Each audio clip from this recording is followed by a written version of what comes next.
As is always the case, when once the kids go to Sunday school, it's like half full. So it's good. We got so many kids. All right, so we are, if you will remember, hopefully you will, we're in the middle of a kind of like a 5-part short series here this summer, covering some of the basic material that we'd like for you to be familiar with when reading the Old Testament. In part 1, you might recall that we noted that there are wide differences between the culture of ancient Israel and our own, and in particular theirs was a tribal society. Everything was about the household that you belonged to, the clan that household belonged to, and the tribe that clan belonged to. Your identity, your place in society was determined by your family lineage, your gender, and your birth order. And we talked about what a household is, several families who are related, living together in community, you might remember that, and how it was governed by a patriarchal system. In part 2, we looked at the custom of the Levirate law, noting its importance and the fact that it comes into play quite often in Old Testament narratives. Certain passages may actually seem quite bizarre or even troublesome if we are not familiar with this particular custom and the reason for it. And Nate loves this little animation here, so I'm doing it again just for him. You do love that. I think you yelled at me when I did this the last time, like that was stupid. But I thought it was a brilliant thing on my part to have created. All right. In part 3, last Sunday, we surveyed the chronology of the Old Testament, filled in a timeline, pointed out the main events and people, offered some approximate dates of those time periods, and noted how the books of the Old Testament fit into all of that. And all of this is information that should prove helpful when we do a couple in-depth studies, an in-depth series that are planned for next year and the following. All right, so this morning, as mentioned last week, we want to cover the concept of covenants, what they were used for, why they were popular in the ancient world, the ideological basis for them, and what motivated those who made covenants to keep them. And understanding covenants will not only help us to understand many of the narratives in the Old Testament, but of course will help us to appreciate those select times when God makes a covenant with man. And as noted last week, we have 5 such occurrences. Some of those covenants are more significant than others, but all of them play a significant role in redemption history and God's grand plan to rescue mankind. So we begin with the agreement that God had with Adam and Eve in the garden, and then with Noah after the flood, followed by, of course, Abraham regarding his descendants in the land of Canaan, and then God's covenant with Moses and the Israelites at Mount Sinai, and later on with David regarding his dynasty and the promises and blessings of that dynasty, all of which lead to the new covenant that God made with the human race through Jesus Christ. So a case could actually be made that the Old Testament is organized around these 5 figures and God's covenantal interactions with them. And we'll talk more about those 5 covenants later on, probably next spring. And for today, we're mostly interested in just getting kind of a grasp of the concept itself, what covenants are and the purpose that they serve. Now, to most of us, we generally associate the word covenant with something religious, especially when we are referencing the scriptures. But the fact is, in the time of the Old Testament, covenants were a very common thing between individuals and households and clans and tribes and especially nations. And so to better appreciate a religious covenant, an agreement God makes with the man, we have to gain some grasp of secular covenants, agreements made between people, and that will be our primary interest for this morning. So in our own society here, we're not completely clueless about this. Our society speaks of covenants when it comes to certain business arrangements, agreements between landlords and tenants, between employers and employees, business partners, and so on. That word is often used in that. And there are some similarities, but the way covenants were made and honored in ancient Israel and in the ancient world is just vastly different. We could say, that a covenant is a type of treaty or contract. It is a type of formal agreement, but what sets a covenant apart, especially in the ancient world, is that it is also regarded as a a pledge, a sacred pledge. You know, I will keep my word in this because my honor depends on it. And it tends, therefore, to be more relational and more revered. In treaties and contracts, one party might be tempted to look for loopholes to exploit the other party. Happens all the time. But a covenant goes well beyond that, much deeper. It pertains to the spirit of the agreement more than to the letter of it.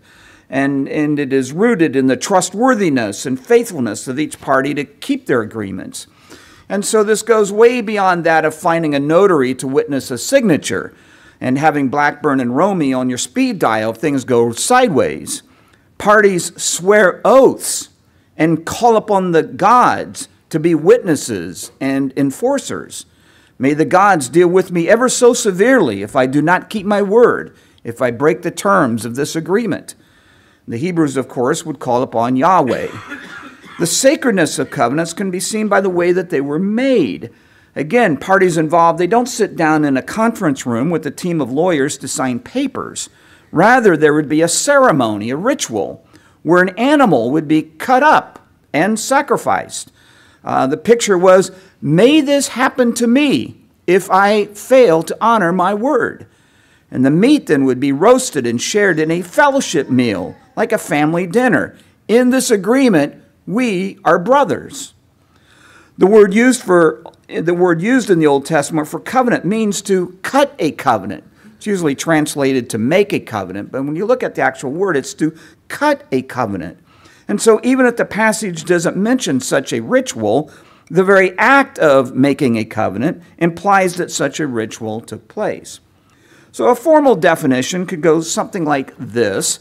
A covenant is an agreement enacted between two or more parties in which promises are made under oath to perform or to refrain from certain actions stipulated in advance. Sounds a little legalese. So key words here, of course, would be agreement, promises, and oath. A big, very huge word in that. So to make sure an important detail isn't overlooked, such promises can favor one party over the other, something that we need to be mindful of, and so we should not associate covenants with equity.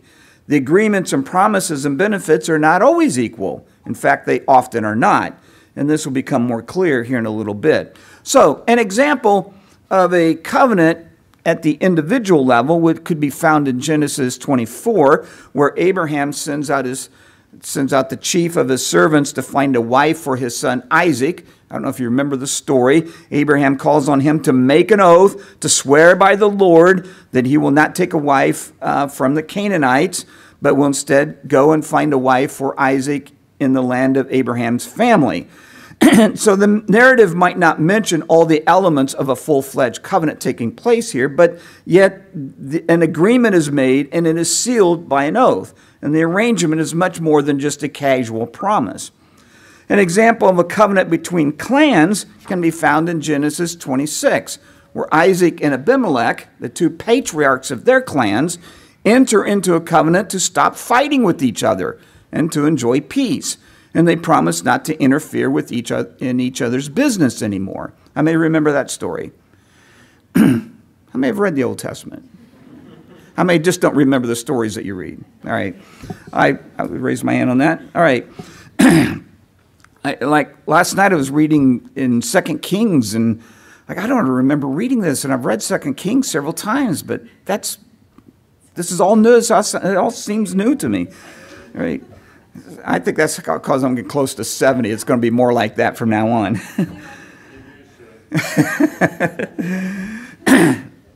So again, these promises, they're sealed in a covenant and it becomes sacred. And as to be expected, a number of examples in the Old Testament of covenants we have between nations. One, of course, would be that of the Israelites and the Gibeonites, of which we'll be looking at later today. So hopefully you read Joshua chapters 9 and 10 as requested to kind of prepare for that. At one point, the Israelites in that story deeply regretted making this covenant. However, they kept their word and honored the agreements made, even though doing so proved to be a major problem.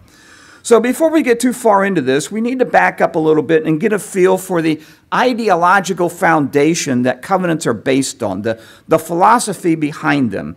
And this will help us to appreciate why they were so sacred and why covenants once made were just very seldom broken.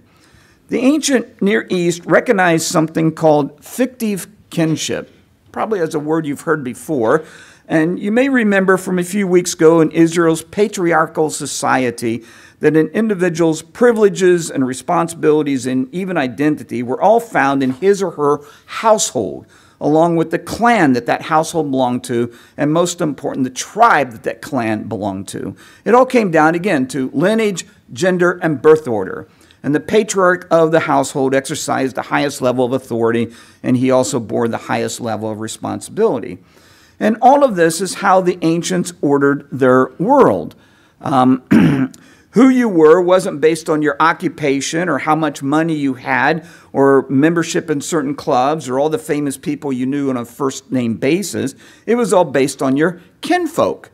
And so in this arrangement, there might be times when a household would want to establish a relationship of privilege and responsibility with someone who wasn't kin. And to do that, they would have to make them kin. And this was accomplished by means of a fictive kinship.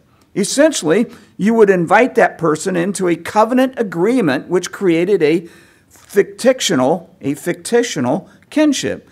Fictional because you are treating someone like family who really isn't biologically family. But yet the relationship is lived out as though it really is. Okay? And we have the same thing today in something called, what do we have similar to that today? What happens? Adoption, all right? And also marriage.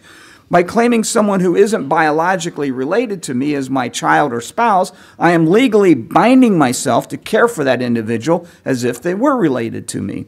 And in the Old Testament, this was accomplished by means of an oath, by a covenant.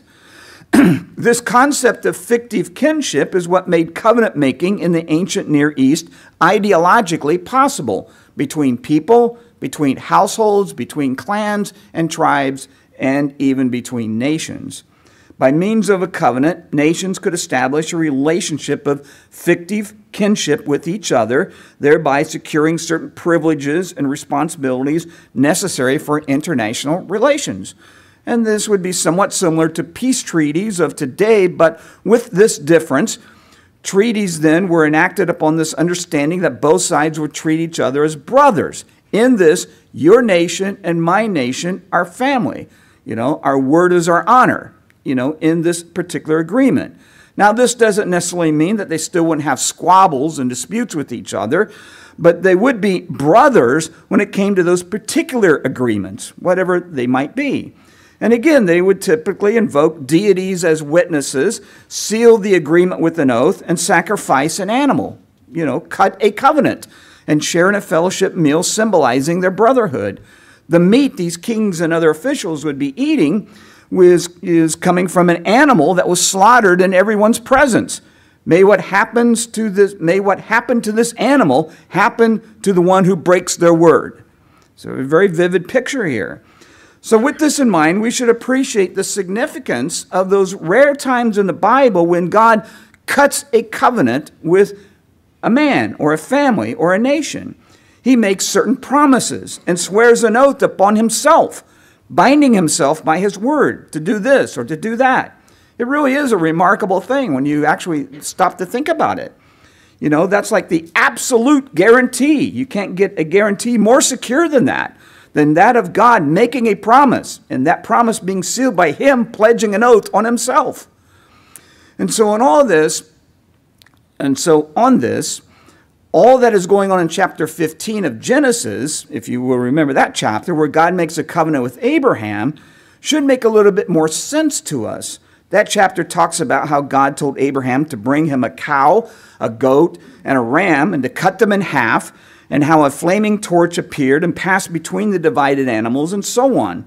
You know, the whole thing seems like a little bit bizarre, a little bit weird when you read it. Like, what's all this got to do? What's going on here? So we'll talk more about that next year, but this whole episode, again, can seem really strange if we are not familiar with the making of covenants in the ancient world and the rituals involved and the meanings behind those rituals. Okay, everyone following me so far? All right. Another thing we need to be aware of is that there were two different kinds of covenants or alliances. We find both in the Old Testament. Both were common in the ancient world. One are parity treaties, agreements between equals in the sense of having equal agreements, equal benefits. And the other are suzerain vassal treaties, a treaty made between a greater and a lesser power. And here one party would benefit more than the other. All right, so we'll take a moment here to consider each. The parity covenant or treaty is the one we are probably the most familiar with. The promises, the benefits, the protections, the privileges, and so forth were based on equity, evenly balanced. When these took place among nations, they were usually limited to military alliance against a more powerful threat. And any enemy that attempted to infiltrate the region would be met with a all for one for all kind of response from the various nations of that region who had covenanted together. And these treaties might also involve freedom of passage through an ally's territory for the sake of trade and that sort of thing. Again, in these particular agreements, they were brothers. And this, of course, reveals the influence of the fictive kinship. If your enemy attacks you, it's like attacking us, and we will attack them. We can cross your borders, we can cross yours, and so on. In this, we are brothers. The suzerain vassal treaty covenant is much different. Here, one party was clearly more powerful than the other and therefore had the right to demand submission. The powerful nation could simply conquer the weaker one easily, but perhaps it wouldn't because it recognized more benefit from a voluntary agreement. And so the powerful nation would take authority over the land and the people, but would do so peacefully. No blood would be shed, no property would be damaged. The people would often be allowed to live their normal lives and perhaps even govern themselves for the most part, but they would have to pay a tribute that entered into this agreement, give a percentage of the produce to the suzerain nation, and sometimes this taxation could be quite heavy, quite oppressive, but what choice did they have? It was that or die. And they would also have to provide men for their armies and join them in military engagements and things along these lines. The suzerain owned them and owned all they had, owned their property. In exchange, the suzerain promised to protect the vassal from outside threats and enemies. The weaker nation lost many of its freedoms, certainly suffered economically, but the treaty covenant spared them of a bloody war and loss of life, and, very important, secured for them long-term protection. Now, one thing that was definitely forbidden was that of the vassal entering into a covenant with another nation. The weaker nation could not cut a covenant with any other, whether it be a stronger power, an equal power, or even a weaker one. They did not own themselves. They had no inherent right to make such agreements, such covenants. And if they did, or if they refused to pay their tribute, or if they broke any of the other terms, they could expect the wrath of the suzerain to come upon them with full force. So the suzerain vassal treaty would not be a brother-to-brother arrangement like the parity. It'd be more like a servant-lord, yet it would still have the feel of a fictive kinship. It's kind of more like a a demanding stepdad and a helpless stepchild than brother to brother, but kinship nonetheless. There might not be warm affection, but there would be revered loyalty. All right, is that helpful so far? Following me? Okay, so one passage where a better understanding would be essential of how covenants were practiced in the ancient world would be chapters 9 and 10 of Joshua. So should I take a show of hands? How many read it this week? Oh, I'm encouraged. All right, great, good. I thought this would be a moment where my grouchiness would come forth, but instead I'll continue in my spirit of being Mr. Sunshine because we had more than 5 people who read it. All right, now we're not going to go through it verse by verse, but I'll basically retell the story and add comments along the way, and you can turn there if you'd like. Again, Joshua chapters 9 and 10. So we'll start by noting, very important, that in the chapters right before this, Joshua has captured 2 major cities in Canaan, Who remember the name of those two cities? The first one is Jericho, and the second is Ai, all right? And the Israelites have just begun their campaign to conquer and take the promised land. And so the news of these two great victories, which were unexpected, spread throughout the whole land. And the inhabitants of Canaan, the rest of them, they're just mindful of how they're also mindful of how the God of Israel, Yahweh, had delivered these people from the heavy hand of Pharaoh. And this itself is a remarkable thing. And so Canaan is inhabited by a number of different nations and tribes, these small little kingdoms, petty kingdoms, if you will. And they are all just very, very afraid. And, who can stand against these people? Who can stand against their God? And they have a right to be afraid. And chapter 9 opens up verses 1 and 2 by telling us that no less than 6 kings throughout Canaan have formed in a unified alliance to fight against them. So this would be what kind of covenant? A parity covenant equals coming together to form a military alliance. They stand a better chance of defending their land if they join and fight together. And so in their standing together against Israel, they become brothers. They become family. One for all for one. We can stand against Israel. We will stand together. But there was another kingdom in Canaan that chose a different route. They, to their credit, reasoned that no army would have a chance, not even a great and powerful army of many nations joining together. And they saw only one possibility of surviving, and so they chose a different strategy. And it too involved a covenant, but it would not be a suzerain vassal covenant, but it would be a suzerain vassal covenant, not a parity covenant. And it would be made with who? The Israelites, all right. And they were willing to become Israel's servants, surrender to them if it meant having their lives spared. The problem, however, and it's a kind of a big problem, is how to convince the Israelites to enter into such an arrangement with them. Would they agree to this covenant, this agreement? After all, what do they have to offer them? Nothing, really. And so their only hope is to somehow convince them that their land would be of no interest to them.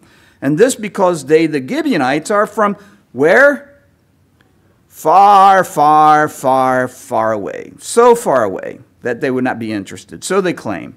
And so a number of their leaders entered Joshua's camp and tell them that they had come from a distant land, had heard about their conquest, begged them not to kill them, but to make them and their people servants instead, and to not bother trying to take their land because, again, so far away.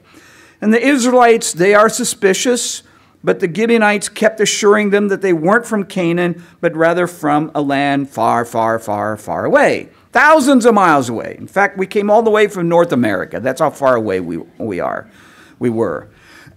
So they presented themselves, if you read the story, as worn out, wearied, exhausted travelers. They pointed out that their food, fresh when they started, is now all dry and moldy. Just look at it. Wineskins are all dried out and empty, patched up and worn, nothing there, it's worthless. Their blue jeans are all tattered and worn out, and this is before the day when you could buy them that way. Their sandals are falling apart, they're held together with duct tape. It's all part of this ruse of making Joshua and all the others think that they came from a distant land, and it was a clever scheme.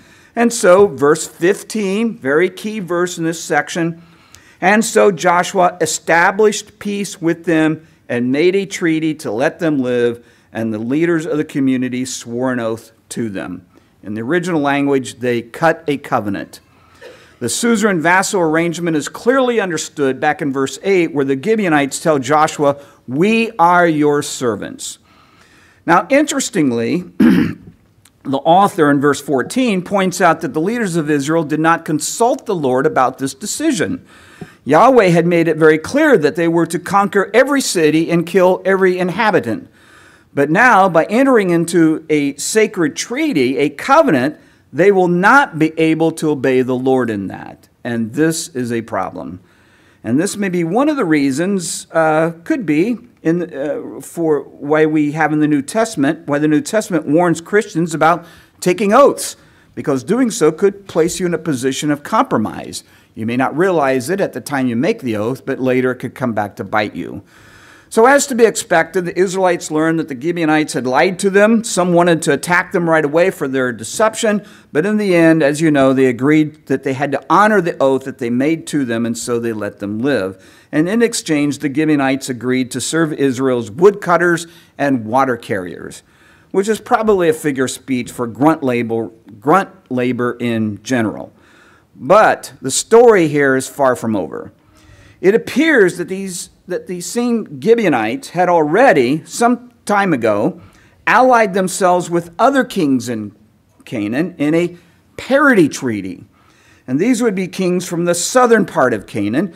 When these other kings heard of Gibeon's new alliance with invading Israel, they joined together to punish Gibeon for betraying them. The Gibeonites had originally agreed to join them in fighting off any foreign army, like something like Israel, if there were to ever be such a thing. And now there is. But now they've sold out to Israel. And so they are traitors, and they must pay for betraying us. All right? Everyone following that so far? So in chapter 10 then, we read about how these armies marched up against the Gibeonites, surrounded their city, began to fight against it, and Gibeon's king responds as any vassal would who is being attacked. He reaches out immediately to his suzerain lord for aid and calls on Israel to come to their aid. And he knows that they have to, because it's part of the covenant that they had all made with each other. And I'm sure Joshua was real excited to do this, but, okay, he responds. And they go and they take the enemy by surprise and defeat them. Some try to escape. God enters the picture here, hurls large hailstones upon them from the sky. It's a great verse to read. And that's probably a little bit demented for me to say, but the picture...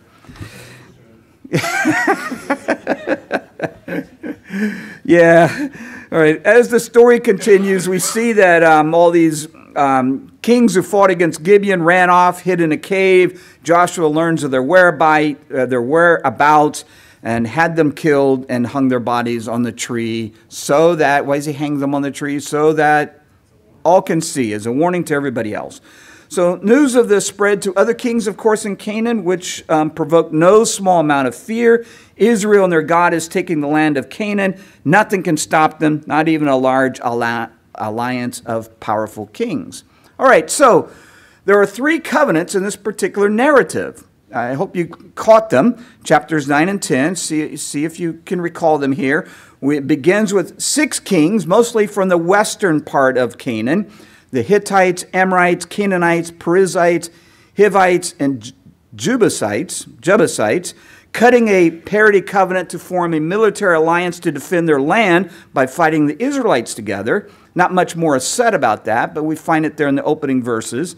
Then we have the Gibeonites cutting a suzerain vassal covenant with the Israelites, which turned them into servants, but yet spares their lives and guarantees their protection. And then we learn that previous to this, the Gibeonites had cut a parity covenant with 5 kings from the south. The kings of Jerusalem, Hebron, Jarmuth, Lachish, and Eglon. So 3 different covenants in this particular narrative. And there are some noteworthy observations about how all of this plays out. I've come up here with 5 observations, 5 points. Number 1, the Gibeonites honor their oaths by becoming Israel's slave laborers. 2, in so doing, they break their oaths to the 5 kings mentioned in chapter 10. Breaking a covenant is a very rare thing, but the Gibeonites reason that Israelites are going to kill all of these 5 kings anyway and all their people, so better to live than die. Better to live as servants and be known as covenant breakers and deceivers than die as honorable allies. That was basically their conclusion. Number 3, the 5 kings honored their oaths by lashing out against Gibeon, punishing them for treason. They march up against their city to destroy it. Number 4, Israelites honor their oath by fighting to protect those Gibeonites. And that is how the story ends in Joshua. But it's not really the end. Number 5, I think that was 5. Let me look. Yes. Many generations later, if you know your Old Testament, and I forgot about this, many generations later under King Saul, in fact 350 years later, the Israelites broke this covenant with the Gibeonites. How many remember that? Broke this covenant. The account of it is found in 2 Samuel. King Saul, during his reign, had tried to kill off all the Gibeonites. And then many years later, after Saul had died, and now we were under King David, the land suffered an ongoing intense famine. And after 3 years of this, David asked the Lord about it, which kind of struck me sort of funny. Like, after 3 years, you're going to inquire the Lord? I mean, everybody's been hungry for 3 years. But after 3 years, he asked the Lord about it and was told that it was because Saul had broken the covenant that Joshua had made with the Gibeonites. Very interesting. 350 years later. And so David sits down with the survivors of the Gibeonites, what few there are, asking them what he can do to make things right. And they demand to have 7 of Saul's sons turned over to them. And David agrees to this. And the Gibeonites hang them on a tree. So again, covenants were a pretty big deal in the Old Testament. They were also a big deal to God. He expected his people to keep them when they made them.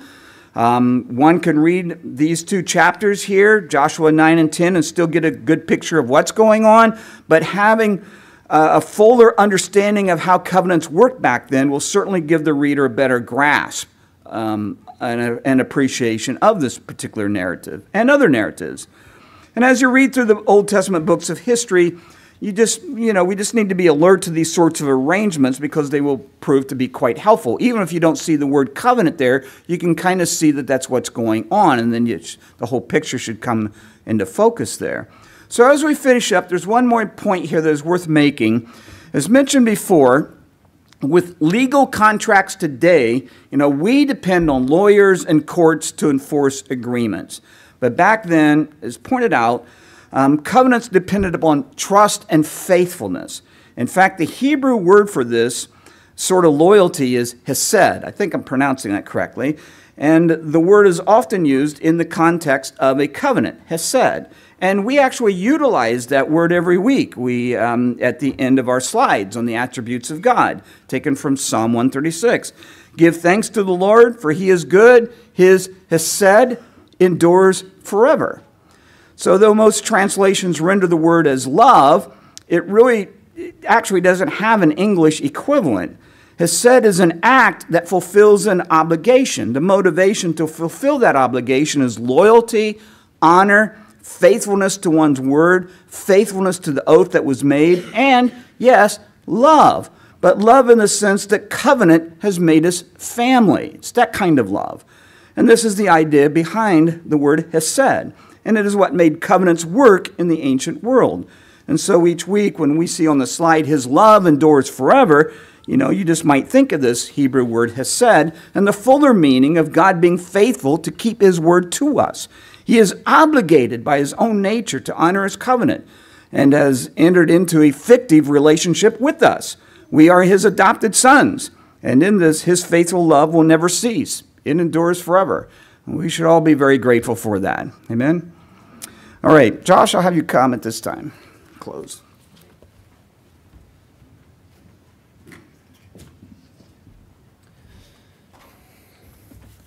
Thank you, Wendell.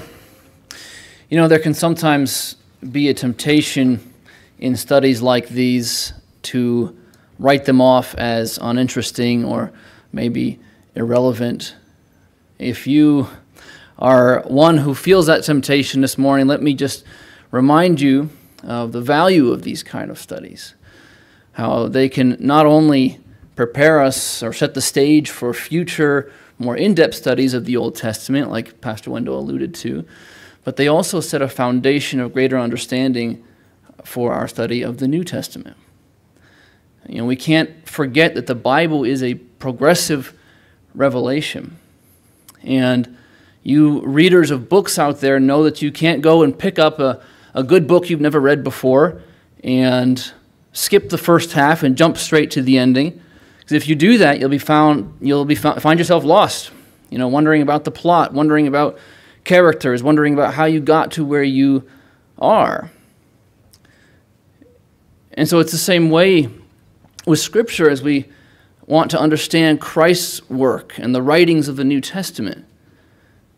Without the foundation of the Old, we're missing out on understanding as a deep foundation of events and characters and laws and the sacrificial system and covenants and promises of the Old Testament that all set the stage and prepare us for the great climax of the story in Jesus Christ. So let me challenge you to pursue, if you will, listening to these sermons with greater interest and greater investment as we go forward. So thank you again, Wendell, for your work on that. Let's all stand together. We'll read from Numbers 6. The Lord bless you and keep you. The Lord make his face to shine upon you and be gracious to you. The Lord lift up his countenance upon you and give you peace. Go in his peace and greet each other in love.